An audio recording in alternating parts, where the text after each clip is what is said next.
Donna Buckley, I'm the sheriff in Barnstable County. My name is Anudra, I'm from Chicago. I moved out here, got in a little trouble. Barbara Clarkson, I'm the chief of inmate services and programs. When I go out with the pre-release crew, a lot of the guys, they're not used to that type of work. They don't know your history. My name is Trey, I'm from the Cape. My family originates in Atlanta. Serving an 18-month bid right now. It's my first bid ever. Either they gonna know you've been incarcerated or you haven't. I don't wanna hide. I don't wanna hide from you and say, oh yeah, I didn't, or you saw me on here and I was acting. My work gonna speak for itself. Right. That's what I like to work on, so that's why I have recovery every day. We see hope and we see purpose, and it is not up to any of us, anyone, to say that someone doesn't deserve the chance to move on. So when I got out of jail, when I was homeless, the only thing I had was my job. Our justice system is based on holding people accountable and then letting them move forward. And the letting them move forward piece is the piece that we need to work on. I'll see them in the jail, and then I see them here, and you see the human side. Like, it's not just like, oh, you know, it's lockdown or it's time for chow. You see them for who they are. You see them as with their name, not their inmate number, their case number. There's always a reason. You got a moment when they see you down, there's no they love and all. Hey everybody, welcome to the Bounce Back Podcast. I'm your host, B. Luke. I got a couple special guests with me today. Why don't you tell the people your name, where you're from, and a little bit about yourself, and we'll start with you, Sheriff. So I guess I'm the first sheriff you have had on your Bounce Back program. Absolutely. I'm Donna Buckley. I'm the sheriff in Barnstable County. My name is Vincent English, president of the Michael English House, local pipe fitter here in Boston, also 537. And yeah, I'm just somebody who got together with the sheriff just to start on a good cause. And all right, so that's what I want to get into, right? I guess walk me through the process and what everything's been like since you guys have come together and have done what you've done with quite a few things that you've done. 3 years ago, I decided I wanted to start this nonprofit, the Michael English House. My brother died about 8 years ago. I thought for a real long, hard time about how I wanted to really give back to the community and just really, and I went through my own path to get to this point, but I really, really wanted to work with inmates, and I really wanted to work with people in recovery because they kind of go hand in hand. Mm-hmm. My lawyer, Eugene Curry, said, you know, I really want you to reach out to the sheriff. A couple of weeks go by, we were going back and forth trying to get a meeting, and eventually the sheriff agreed to have a meeting with us. So I met with the sheriff December last year, or the year before, and we got together and I told her my story. She had this wonderful idea for this place called the Bridge Center. I had an idea of what would complement that, and she kind of, as we came together, she was very receptive to what my idea was and loved it. And you know, she definitely, it was hard telling the story. I cried a little bit as I was talking with her and stuff, and it was tough because I wasn't ready for this yet. And anyways, yeah, the sheriff just had this idea and we just started talking, and over the past year we've just been really just kind of working together and just came to this point of where we just came up with this curriculum and this whole idea of the Bridge Center and how we complement it. And then we just started getting on the process of where we are today with this curriculum and with this program we're doing. Like, I'll see them in the jail, and then I see them here, and you see the human side. Like, it's not just like, oh, you know, it's lockdown or it's time for chow. You see them for who they are. You see them as with their name, not their inmate number, their case number. There's always a reason why they are incarcerated. So that's their punishment. Their punishment is incarceration. So while they're being punished, being incarcerated, let's try to help them so that they are not going to be reincarcerated. Awesome. So, Sheriff, why don't you tell the audience about the Bridge Center and how you had formulated the idea of it, and what was the inspiration behind the Bridge Center, and then you collaborating with Vin and how that has been working out? As most people know, you know, sheriffs run jails. I became sheriff because the community in Barnstable County understood that when people come out of jail, they need a path forward. They need to be able to move on, and they need to be able to reintegrate. We can't change what happened before and how people ended up in jail, but our job in public safety is to make sure that when people go back out on the street, there's a chance. for them to succeed. As I was thinking about the work that we were doing, we had a house near our old jail. It used to be a sheriff's residence back in the 1930s when Sears and Roebuck sold houses from kits. Wow. That's what this house was. It's been there. It was an opportunity for us to take it back and to look at using that facility to support justice-involved individuals, their families, people in recovery, post-release, so that there's no judgment. You just come in and we'll help you figure out what you need. And what people need is a whole bunch of different things, whether it's, a ride, a meeting, just someone to talk to, a lawyer, housing, transportation, who knows? Right. Well strong. Well strong. So we have this building, and at the time that Vinny came to the sheriff's office, we were trying to think about what is its maximum use going to be. And for me, it was tapping into nonprofits and community partners who already do the work. They are already out there with a mission. They know what they want to do. But somebody getting out of jail, how are they going to find them? The Bridge Center, as a bridge, is an opportunity for us to be able to have one-stop shopping. You come in, we're a resource, and we'll help you connect with all of these amazing services. So Vinny walks in, and he's talking about this nonprofit that wants to teach vocational skills, building trades, which we sorely need, and there's lots of employment opportunity in that space in the Cape. He wants to teach that to people who are in recovery and who are justice involved. Like, well, wow, this fell out of the sky. So it doesn't cost us as a public, state-run entity anything to set that up because he's already doing that. So originally, actually, I laugh about this because originally he came in and said he wanted money. And I'm like, well, I can't give you any money. I don't have any money, but I have space. And at the time, we were trying to figure out how that would work. So if we fast forward to now, the Michael English House and the program that they're running, Skilled Purpose, they have our 3-bay garage and an office in the house. And the way we worked it out was, and I'll let Vinny talk about his program, but he's able to run his program without cost to him. And we, as sort of our piece of this, are going to be able to use the Bridge Center as a lab because it needs a lot of work. It's from the 1930s. It needs some work, but it goes hand in hand with the skills that he's teaching. So some of that work can be done by the people who are in the program. So it benefits the community. It benefits the people who are learning the skills. It's a perfect marriage of people wanting to make sure that our public is safe because people who are justice involved can move on. Talk a little bit about how it goes from an idea to actualizing it, and were there any barriers in your way that you had to deal with, or talk a little bit about what was going on with that, any road bumps along the way? I would just say, a full-time job. Definitely have to keep your priorities straight. I had to make sure that I'm fulfilling my stuff at home, my full-time job, and then on top of it, doing something that really has not been done in our area, or at least on Massachusetts as far as we know. This program complemented with the sheriff, with the Bridge Center, how just getting it in there with the wraparound service, because we're offering wraparound services with the program, so that is something. It wasn't just as getting it together and just throwing some guys in there and just start going at with the the skill saws and doing all that. We had to really start to think about getting a recovery coach in there, case management, secretary, because we want to support these people as they're coming out. So, just getting that together has been very tricky. The trades part is actually probably the easiest part. It's really just get a whole bunch of people together, just want to build something. And, which really is cool because you get on a level with them where they start kind of trusting you, and then you can start kind of open up the book a little bit with them to where you really can start reading in between the lines and get the information on what's up with them. Because it is a case-to-case situation with everybody in there. So I would say that's the tricky part. Just getting through the mud and just kind of dredging along. I knew that this was going to be part of it. I absolutely know I'm in this for the long haul with the sheriff, and we want to make a difference. And I know that's why it took so long to get the idea for this, because there are barriers, but I don't really care that much because it's for what we possibly could potentially do is what outweighs everything. Absolutely.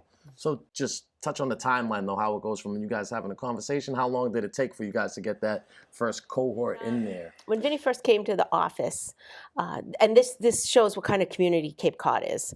He comes to the office, but he came with his lawyer, he mentioned, and he came with a volunteer from SCORE, which is the Service Corps of Retired Executives, a couple of the people that he's working with. And we all just sort of sat at the table and said, okay, we have this idea, but how do we actually sort of describe it? And it was a lot of work by the volunteers to be able to take Vinny's vision and put it on a piece of paper, because my conversation with them was, I'm going to give you this space, but I have to be able to tell people what it's for. What is this program going to look like? So that was probably from the program itself, one of the biggest challenges, because it was creating something from nothing. There was no script. We weren't modeling it off of anything else. This is totally homegrown. That was probably the biggest amount of time. Once we were able to put it on paper so that we could then have, a memorandum of understanding, what space he's going to operate, what his responsibilities are, what our responsibilities, all that legal stuff that gets in the way of everything. But that's what we had to do so that everyone had clear expectations. That's probably what took the most time. Once we knew it and we put it on paper and signed it, you guys, they were ready to go. Because at the same time, my understanding was you were working with people in the building trades to start to get materials and support. So that's something that, I know he can talk about, but on our end, it was sort of capturing what it is that we're actually doing and then giving them the space to be able to create this program. How did you guys find the instructors? Was it people that you knew? Did people volunteer, or how does that work? We have 6 instructors right now. 3 of them was from word of mouth that just heard about what we were doing. They just heard about it and were like, wow, that's really cool. I want to be a part of it. Another one was my best friend. He started it with me, wrote the curriculum. He was getting on doing that with me. Things got busy and everything, so then other people had to kind of fill into those roles and with teaching as far as that. But the right people came in. It just really kind of, really organically just came together. I could not, God sends you strangers. And I think that's kind of the way that worked. It was very just divine in the way the whole thing came together, I would say. That's the only way I can explain it. And once the instructors were there, then the people came in. We got the right inmates. I mean, the guys we got are great. I mean, you got to meet them last week. The people in recovery, we started 2 weeks ahead of recovery. Everything just fell into place. It was stressful. It was every day we had to keep turning over stones and got that, but we kept getting the answers and the breaks kept coming when we needed them. Absolutely. So, I mean, a lot of people might not know the ins and outs of jail and the House of Corrections and how that works. So these are people who are currently incarcerated. So I guess what's the logistics behind that? Because this program is it's on the old site. So I guess talk a little bit about the logistics and how it works for going from the jail to the site where the house is in the Barnstable District Court. How do these inmates get chosen? And I guess talk about that for people who might not know about CWP and minimum security and all how that works.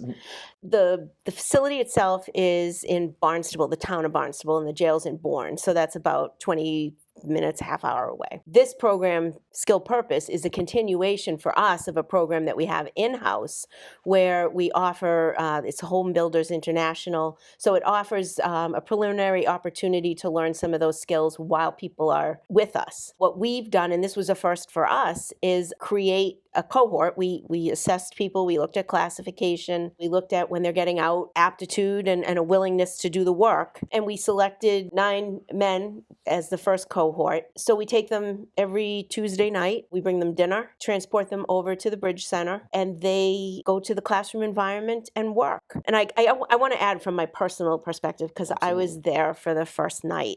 I've been there for a few nights, but I was there for the first night. It was so powerful to see the volunteers from Skilled Purpose who instantly related to our custodies, they were talking about real life things, like how do you behave in a job site? How do you talk to someone? And they were meeting people where they were at, but they were people who've walked the same walk. And that matters so much. So it was peer to peer. It wasn't, a person sitting in a college class with this, esoteric professor up here talking miles over somebody's head, meeting people where they're at. I mean, the skilled purpose volunteers have actually come back to the jail to help with math classes so that people, when they go back to the skilled purpose class, are going to be able to use those skills. So it was powerful to have a program that tapped into to volunteers sometimes who are in recovery, who have been justice involved, who are themselves willing to give back because they're volunteering their time. And it's just an equal human experience. Yeah. And I have to say, for me, why that matters is because everyone in our jail is getting back out. Yeah. And my job is to make sure that they don't reoffend. They don't, that they don't create more public safety issues, more victims. Absolutely. We don't want that. No one wants that. But we have to give them a way to do that. And this program is real in the sense that they are doing real things that people in our community are doing. They're learning the same way someone would learn on a job site. And they're seeing people that they will see when they get out, which is probably the most important piece.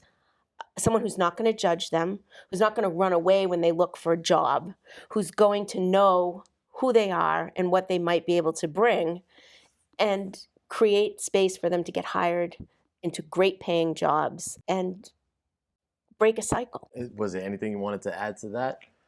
I was just going to say, the group of guys we have is absolutely amazing. We do get, we start getting in past, like the sheriff was saying, where these, people like the stigma behind it all. And when you really get to learn these people, like how I spent a little bit in jail too. So I definitely understand where they're coming from and what they're living. And just, they start talking about how they have their kids, family, just normal stuff that's out there, and those families don't have them right now, and they realize it. There's a couple of them that really understand, I need to get my life together, and now they're like, I didn't know how to read a tape measure before, I didn't know how to swing a hammer correctly. We give them all the tools. We give them a tool belt with every single tool available so they can walk right on a job site, and just really getting to learn them and just their motivation and learning learning what their purpose is. I mean, that's really what it's about, and that's really, I just wanted to add that. That's really where we're the core of the purpose of wanting to go work that job, of wanting to not, go back to prison again, stop doing that stupid stuff, grow up, basically. Absolutely.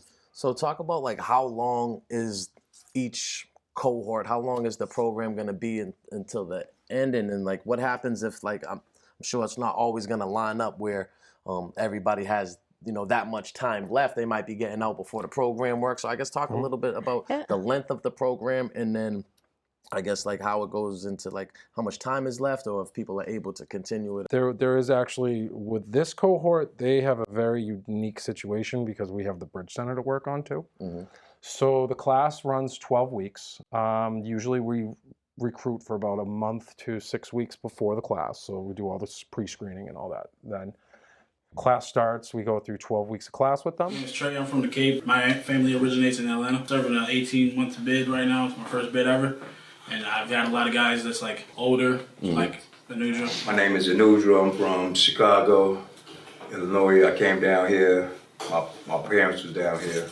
I moved down here, got in a little trouble, I pretty much do a lot of things in the job. On the pre-release program, what we building and helping stuff in the community, putting up tents, doing different jobs. We go help, the mentally challenged. We go put up tents to make their day to be able to come outside. To help me out and push me towards better things and to do this program. I didn't think I would like it at first, but now I really didn't even know how to use a tape measure, to be honest with you. I've lost a job over that. Learning that again helped me. I've learned the tools, what to call the tools, if a boss asks me to grab a tool, I know exactly what I can grab. I know exactly how to cut, what I need to cut. They gave us a chance to learn. You know what I mean? Usually people just look at us like, we're convicts, like we're not going to amount to nothing. So it helped us to be able to get a job when we get out. So the fact that you are able to like leave and then, work and you're keeping yourself busy, keeping your mom busy, does that affect the way you behave when you go back? Like, are you more, talk about that? It makes me think I got this over my head, you know what I'm saying? I'm learning something. I'm learning a trade that I could use on the outside, so I don't want to go back and like get in trouble or go to the hole for no reason. Identifying other projects to do with them right now at the Bridge Center. But typically the class will go 12 weeks. They come out. One kid is already out right now. We're already working with him. The sheriff has actually set up a mentor for him. He's coming to the class. I'm in constant contact with him. He has gotten a job. Some of the guys will go and get a job on their own. They're not going to all go do carpentry. But with the Bridge Center, that makes this so unique is that we still support them. So they're coming, learning tape measure, learning how to use all the tools and whatever. This kid's a mechanic but he's getting back to his child. He's trying to get his license and all these things are accessible to him because if he didn't take the program, I don't know how much he would have really known about the Bridge Center. And now he has this opportunity where if he doesn't mess up and he does the right stuff, within 6 months he'll have his kid back, he'll have an apartment, he'll have a reason not to mess up anymore.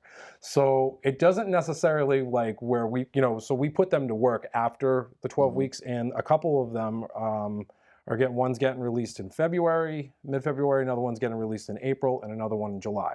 So what we'll do is we'll just work with them and their case manager with the sheriff and we will track them. And as they get out, we have employers right now where we're working on a pipeline right now of having, actually on February 4th, we have a hybrid Zoom meeting with all the local contractors on the Cape. They're going to have it at Shepley, which is the biggest wood product producers to all the companies on the Cape. So we're going to have something there. So we're going to have about, I'd say, 10 employee partners by the time they come out. Wow. So when they have a job, they, do you want to go work at MJ Nardone? Do you want to work at Coastal Mechanical? Do you want to go work at Shepley? Do you want to work at Encore? So that's.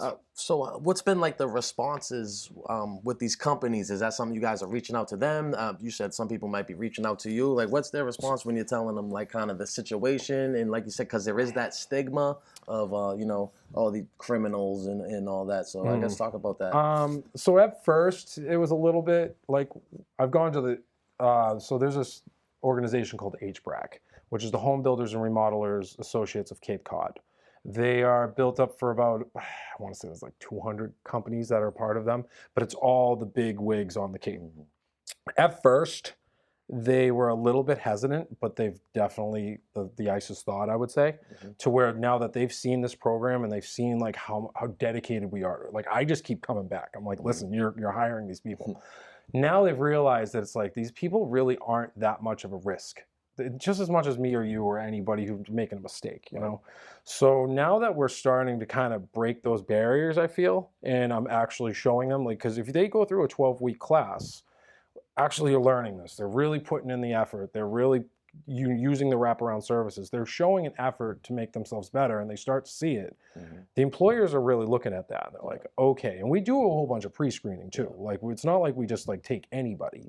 So we make sure that they want to work. You bring them to the water, but they got to drink it. But, that's kind of the whole theory behind it. Absolutely. And I feel like just to kind of add on to that too is like with the struggles, like, about like getting employment, gaining full-time employment, I feel like somebody in these situations might be actually more likely to want to stay and actually do the right thing because they might not get that chance again, especially if they mess up something like that. Is that something that you feel is accurate to say? Yeah, no, it is. I mean, when I got out of jail, it was March of 2019, I got out of jail. My recovery date was February 22nd, 2019, the day I got thrown back in jail. I drank that day. I was actually homeless right down the road from here, from the studio. I went on to a job. Thank God for my job. And this is the cornerstone of the whole thing. And I'll just say it real quick. But when I got out, I had my job. And I walked onto that job site, getting out of prison with a trash bag and 2 roller suitcases in front of 200 workers. I felt like the biggest loser on earth. But I realized I was like, if I just swallow my pride and I show up day after day to this job, I'm going to be okay. And I knew that because I wanted to, I mean, I was going to lose, my family was going to lose their house. I wasn't allowed to be around my children. DSS, I mean, my life, I tore my life to the ground just from all drinking. But I realized with that job, and I took that and I went day after day after day. I was homeless for about 2 weeks. Then I met a friend that was on the job site, and he took me into a sober house down the road through Rockland Recovery. I was living right in Dorchester, lived there for about a year, proved to my wife I was serious. I just kept coming back, and all these things kept coming back. But I realized if I did not make an X amount of dollars, none of that would happen. And I started seeing all these people in and out of prison, and I didn't realize, everybody said, do the time, do the time. I green sheeted it and got out because I had a two-year sentence over my head. It was really hard. It was really, really hard to, even with a well-paying union job, to stay on my feet, to keep doing good, stay sober. And that really resonated to me. And I knew when I wanted to give back, that was really something God was speaking to me, to saying like, this is one of the huge barriers, and this is why people can't get out of the drain. You know, they just get sucked down into that black hole when they try and get out. That's the main thing I saw. So it's one thing, right, for you to get out, you get your life together, right? I get out, you know, I kind of, you know, similar situation. I get a full-time job and all that stuff, but it's like my brother is still locked up right now. So like the jail prison thing it's like part of my life anyway, as far as much I wanted to put it behind me. Why was it important for you to like give back? Like why did you care so much once you figured it out for you? I mean, talk about that. I think it was honestly what my brother would have wanted done with his life, to tell you the truth. I've lost everybody in my family pretty much to addiction.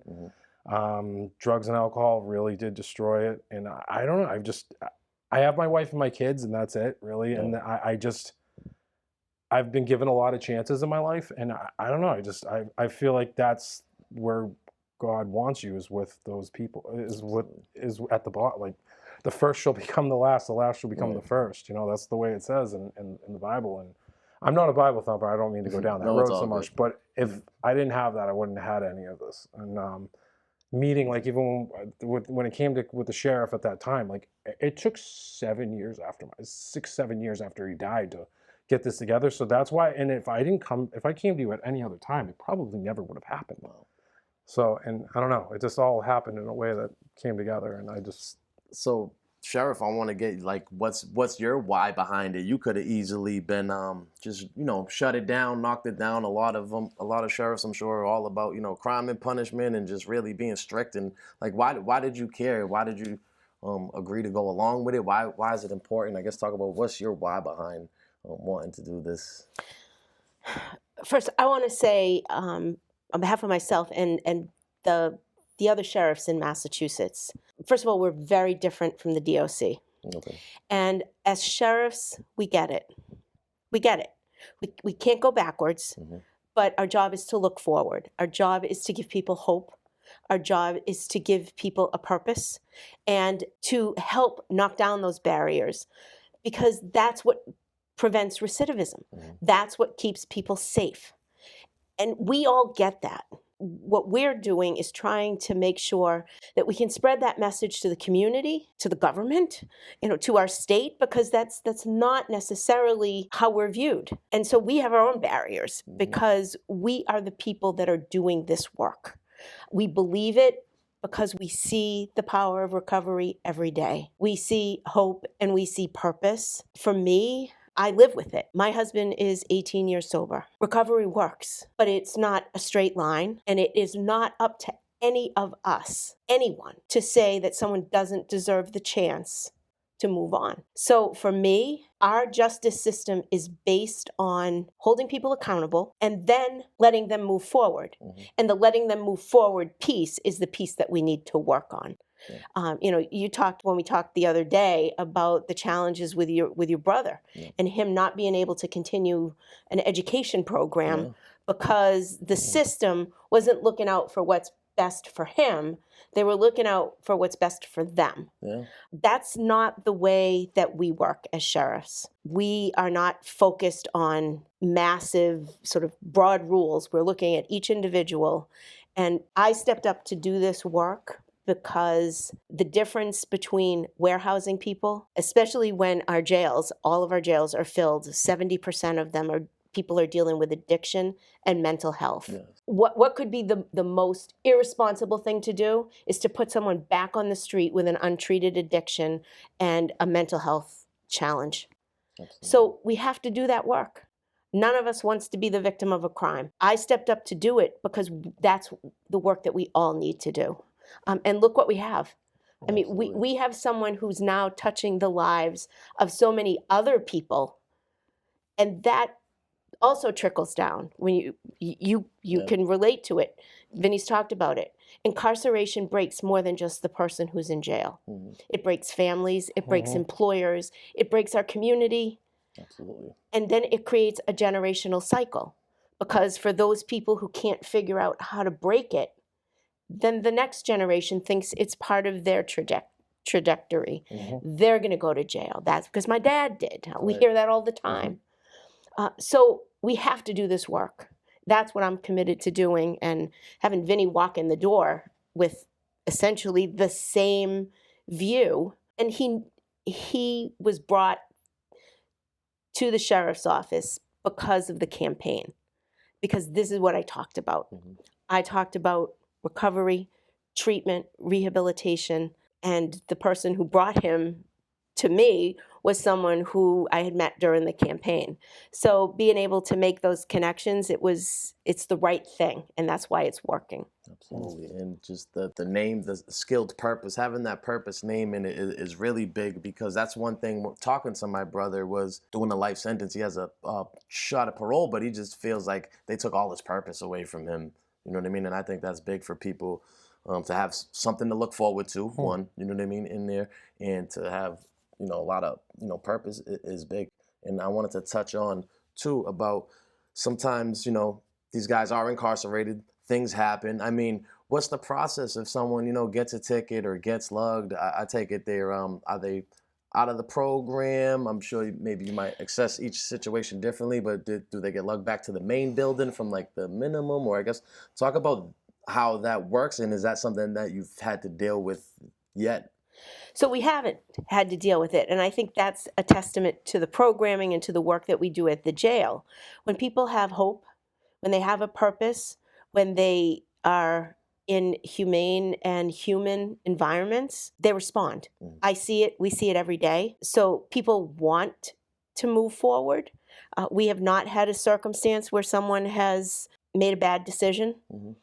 In fact, across the jail, we're seeing people step up and make better decisions, and we're trying to make sure that there's more of those opportunities, because that's what this is all about, right? You made a bad decision. You did something that caused you to end up here. How do you make sure that you don't do that again? And having these kinds of programs actually helps with the internal environment as well as change in behavior. Do you see like the guys taking pride in being like the first cohort and wanting to have like that 100% success rate? Is that something that you see like that they're prideful of? I mean, do the guys really look at it that way? Like, we got to set the example for the next guy or the next class. Yeah, I would see that in probably 80% of them. Nice. Some of the other guys, they already have they're taking it to learn some more woodworking skills and everything, but they already have like a job set up when they come out, so they're just learning it. But they're definitely, you can see that they've taken the investment in their life to where they want to just, like, that's what I was saying, like they're not all necessarily going to go do carpentry right away, but it's like the whole program and being with the other guys, like building upon that. Like I've heard the guys say, like, I actually feel like a human maybe like 10 times already.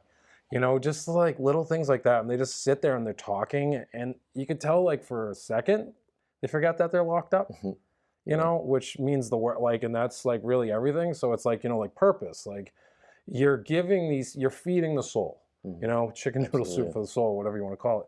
But it's like, once you have that and these people have that little spark in them, like, yeah, they're all into it. I mean, they're, even the ones that probably aren't going to be a carpenter, like they're fully into it. Like they want to make sure that trim's good. The rafters, I mean, it's the curriculum goes pretty deep. It does. And they learn a lot, and they're really into it. And you can tell the guys that even had a little bit of carpentry skills, like they've just gone leaps and bounds already. Absolutely. And I feel like carpentry is something that's, even if you're not in the trade of carpentry, you can still like, concrete, you got to, cut some sheetrock or whatever, or make forms, right? With one of our partners, Zinc Concrete, he joined on with us.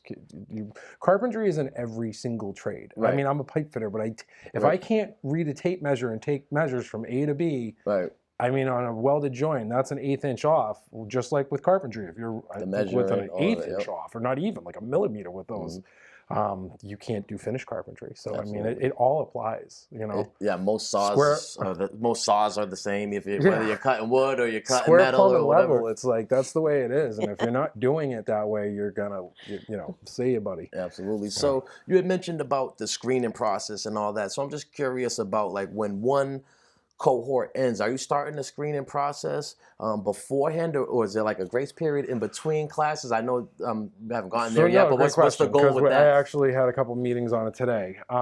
We're planning on first week of May starting the next cohort. So I have to talk to the sheriff about that, because we have to start the next screening process of the next cohort that's going to come through. We're going to start recruiting around the Cape in local sober houses. Falmouth has 50 sober houses. I think it's the third most in the country. Wow. From when I remember the numbers, hearing the numbers. So, I mean, there's a potential pool of people in the Cape area of, 50 sober houses, say even 10 are in each one. There's more, but you probably have about 700 people, 800 people constantly coming in to the recovery community down there. So we just want to keep making sure we're getting, the recovery class full, and we have the cohort with the jail, and we just we're going to do spring and fall. So this one will do May to July, but then we're going to start going September to November, and then March to end of June. What goal you would have for the participants in the program when they graduate, finish, and then the goals of the actual, where you see the program itself? I would love to see everybody, obviously, skilled purpose is for a reason. I want to see somebody find their purpose. That's really what I care about. Like, which we just want to see it. I want to see, like, people just get back to their families and take care of their kids and, like, be good husbands or be a good wife. Just have pride in themselves, like, really be proud of themselves and show that they are worth something. You don't have to be a carpenter forever. If it goes up, like, I want to let them know, like, you can be a plumber, an electrician. It's just the entry level is carpentry, where there's 264 open positions on the Cape alone. I mean, Wareham area has 150. Plymouth, I mean, the carpentry is exploding with how many people need it. But the other trades, we want to see it where I'm hoping within 2 years, I'd hope to open up to plumbing and electrical, and then HVAC, and really have a trade school for people in incarceration and recovery down in that area, to where we're creating a model of something that I don't know has ever been done. And with the Bridge Center, we might actually in a couple of years have a blueprint to show other counties of, this is how incarceration is, and this is recovery, and this is integrating people back into society, to where, it started with the sheriff, but I think everybody's starting to see what the big picture could be with this if we keep going on this path. Absolutely. So, Sheriff, I guess answer the question of what will the successful program, what does success look like with this program in a couple of years? What's that how are you gonna measure if it's successful or not, if it's gonna be worth to keep going on? I can say right now it's successful. We will follow people, but giving people skills and education and is successful for us. Being able to partner with community volunteers so that we are exposing people to the community, helping pave that way for reintegration. So that is already a success. What we're hoping to do, especially around the wraparound services, is work together with the employment, but also from the people who might go to skilled purpose, even for people from the community. They're exposed to the Bridge Center. So we have lawyers, we have, how to run a small business. We have opportunities to put in place all kinds of things that can elevate options for people. So it's definitely a work in progress. the exciting thing about it is both of us are of the mind, if you can dream it, it will happen. And we both work backwards.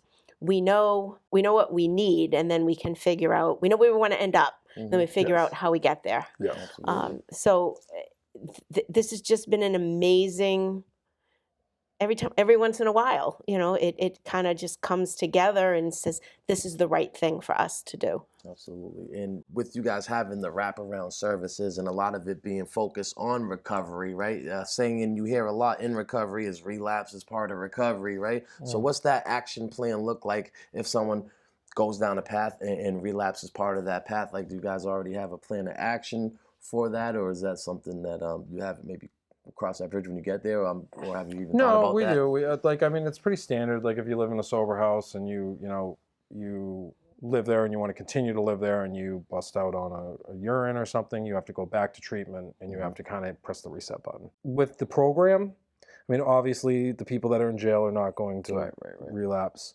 But the people in the recovery side, yeah, if they do relapse during the program, then yeah, we'd have to stop, because it would just, the integrity of the program, it's about the mission.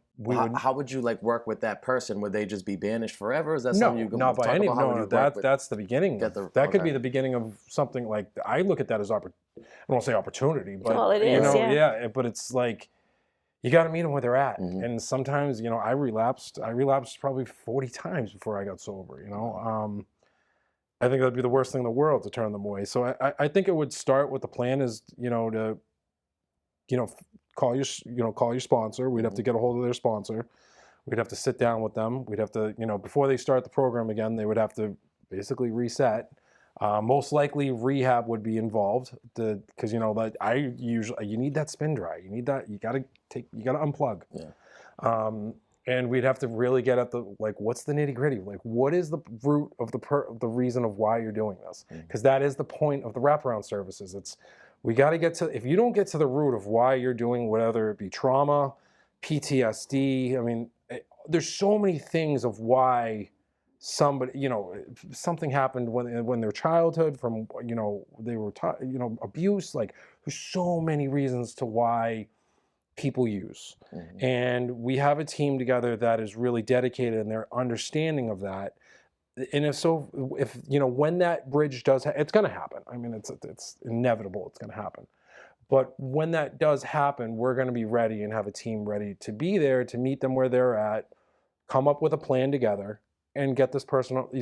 Like I said, as long as they're willing to drink the water, and they know they have a problem and they want to keep going forward, we're there with them. Go hand in hand with them. It's just they got to get up and do it themselves. No one's doing it for you. Absolutely. And as Vinny said, you can't prevent a relapse for everyone, but having the Bridge Center and having a place where people can connect, there's a saying, connection is the opposite of addiction. They're not isolated.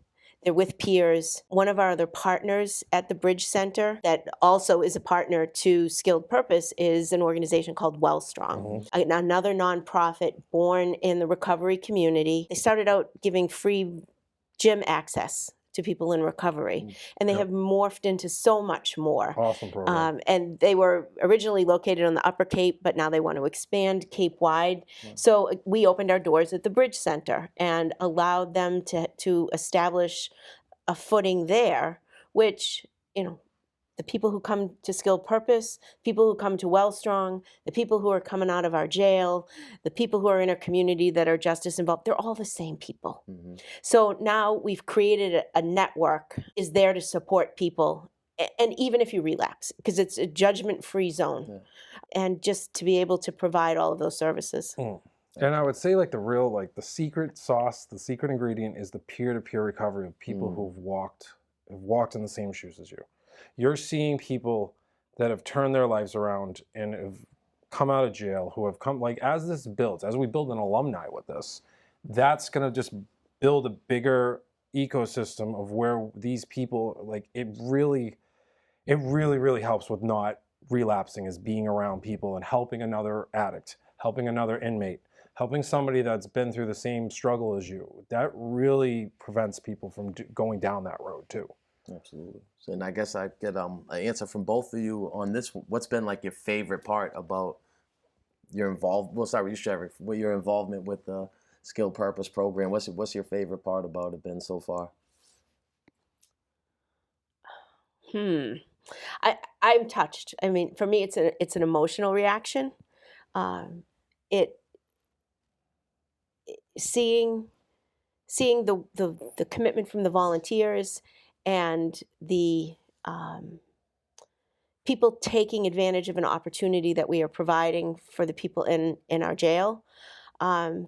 It makes you feel like you're accomplishing something, and it's a really interesting dynamic. It matters because, I mean, we got to go back to the beginning of this particular conversation. It happened because someone died.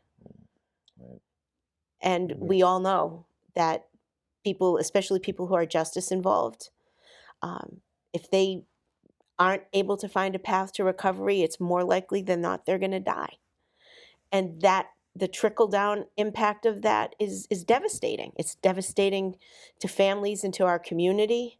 So when I look at the people who are in our custody, they're not, when I see them taking advantage of the program, but really taking advantage of it, taking it to heart, and understanding the opportunity that they've been given, it just gives me hope.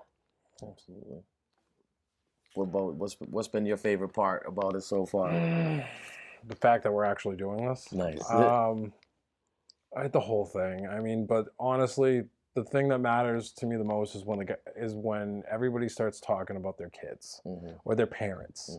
That has been the coolest part for me, because they're just like, two of the girls have just been like, oh, another Facebook post with my parents, or so, like they said that their parents haven't been that proud of them in so long, and it's just like to see the happiness on their faces, that they can actually, like, hey, if I actually stay on this path, there's actually a chance, instead of just always succumbing to that addiction. And it's just like, you need a way out. So I guess like that, and just, you know, the guy is just talking about their kids, you know, like obviously that hits home to me, because that was why I got sober, was just my kids, you know, and just like making sure the family unit's good. Like that's, I guess, knowing that those things are getting mended by their actions, that's everything to me. Absolutely. And Sheriff, with your time as Sheriff, I guess, what are some positive things or positive surprises that you might have learned about, you know, the incarcerated individuals under your custody? Are there something that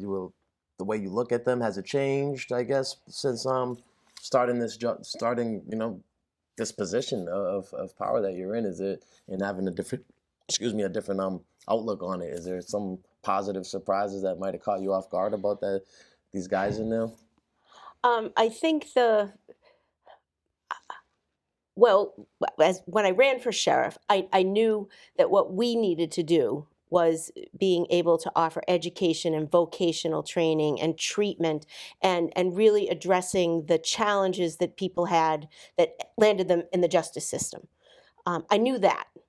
What I didn't know, and what I see every day, is how hungry the people that are in our jail are for that kind of opportunity, and how committed. I mean, all of the volunteers who come in, we have volunteers that come in and do education. We have a whole in-house education staff. We have digital literacy. We have all kinds of things. And the universal thing I hear from our volunteers is how smart the people in jail are, how skilled they are, how talented. We have artists, we have poets, we have people who excel at math. We have someone who got like the highest score ever on the GED test from our jail. It's amazing to me how hungry and how positive the response is in the way that they interact in jail, because they have these opportunities. They have something to work for, and that the extent of that has been a surprise. And also, I have to be honest, the extent of their gratitude. We, some of our staff go in and teach, as well as work on our staff, and the custodies are grateful. They're grateful for every opportunity that we provide them. So that's amazing. So just curious about like your journey a little bit. How does it, I guess, get into your path a little bit? I take it did you go to school, college? Like, I guess, walk me through after high school to becoming, briefly, of course, how it works to, running for sheriff, right? Because that's something that I, definitely not part of, anybody I know, their life and their journey. So I'm just curious on how that transpired. So, probably people watching this are going to say most unlikely looking sheriff, right? Well, first of all, sheriffs are not guys with badges and guns and horses and hats and boots. And but for me, my journey, I was an attorney. I'm still an attorney. I've been an attorney for 40 years. I always worked on the side of public employees. I did labor law. So I represented police officers, police unions, firefighters, public school educators, advocating for employees and helping them to advocate for themselves. So my sort of professional journey was that. And then in 2018, I had an opportunity to go to work at the sheriff's office as general counsel. For me, it was mostly a travel opportunity. I was commuting from the Cape to Boston. And the job at the sheriff's office, which they were looking for someone who had public sector labor experience. Well, that's me. So I had the opportunity to come to work there. In 2018, if you remember, that was when the state passed a huge criminal justice reform bill. They talked about, from the jail side, medication-assisted treatment, making sure that we were doing that in our jails. They talked about conditions of confinement and sort of trying to get to a more least restrictive environment. So I was involved in working with all of that. I was involved in working with some of the other sheriff's offices. And quite frankly, what I saw was that the work that was happening in Barnstable was not designed to address addiction and mental health. It was not program focused. It was not treatment focused. And it was certainly not public safety focused, because people were dying in the jail and they were dying when they were leaving. The sheriff, the seat was empty. The former sheriff was retiring. And I literally had no thought of running for sheriff. I sort of knew in my head that the conversation about what this sheriff's office should do should be different. And the other person, there was only one person running, would have walked in, was really not focused on addiction, mental health, treatment, and programmings. They were focused on law enforcement. And so I complained, you'd be one of those people, wow, this is stupid. This isn't what we should be doing. So somebody basically said to me, well, why don't you run? How unlikely. Right. But for me, it was an opportunity to say, what will I regret more? Looking back and saying, woulda, coulda, shoulda, or running. I didn't expect to win. But I did know that I had the ability to have a conversation with a community about what should we be doing. And that was surprising, because that resonated and it wasn't political. There's people in recovery are not limited to the Democratic side of the aisle. Right. It touches everyone. So having a conversation about what our sheriff's office could do if I was sheriff, focusing on treatment and rehabilitation and post-release support, it resonated, and I did win, and that's how I ended up here. So, just talk about a little bit about that feeling of winning and, doing something. I'm sure that takes a lot of work to campaign and all that, and then it come to fruition and actually winning. Were you caught off guard by the time that you won it? Did we kind of expecting it? Talk about how, that feeling and, So a couple things, and I'm going to offer this to people, anyone who wants to watch this. For me, this process was about the democratic process where it worked. Because the campaign itself was really about issues. It wasn't noisy, it wasn't nasty, it wasn't personal. It was one person wanted to do this, and someone else wanted to do this. And they had conversations, and voters had to decide. That's perfect. That's the way it should work. Yeah. I honestly, till it was announced, I did not expect that I would win. I had to break through a stereotype. I'm the first woman ever elected sheriff in Barnstable County in 341 years. I'm only the second in the entire state. So that was a barrier. I had to break through the stereotype of the sheriff being a law enforcement officer. The other person running was a former state police officer, sitting state rep. So there was this sort of stereotype of who should be the sheriff. Right. So I had to break through that. So I didn't expect that I would, but I did. And I was shocked. But and this goes back to meeting Vinny. Because we had those conversations during the campaign, the people that he was working with knew where I was coming from.